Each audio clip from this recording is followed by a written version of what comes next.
یوسف رضا گیلانی کا پیسے بانٹ رہا تھا شام کو، لوگوں کی ضمیر خرید رہا تھا، 2 کروڑ سے بولی لگ رہی تھی۔ الیکشن کمیشن آپ کا بہت بڑا رول ہے، آپ کی سب سے بڑی ذمہ داری صاف اور شفاف الیکشن ہے، یہ آپ کی آئینی ذمہ داری ہے۔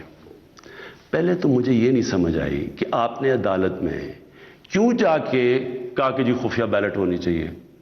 مجھے یہ بتائیں، کوئی آئین اجازت دیتا ہے چوری کرنے کی؟ کہ ہم مثلا آج پتہ چلوانا چاہتے ہیں جی ہمارے 15-16 لوگ جو بکے ہیں، میں ورڈ یوز کر رہا ہوں بکے ہیں، ہمیں پتہ تو چلے وہ کون ہے۔ آپ نے ان مجرموں کو بھی بچا لیا یہ سیکرٹ بیلٹ کروا کے، آپ نے ہماری جمہوریت کو نقصان پہنچایا ہے۔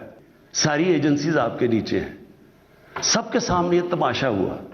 میں کہتا کیا، میں نے الیکشن سے پہلے کہا کہ ریٹس لگ گئے لوگوں کے، بولیاں لگ رہی ہیں۔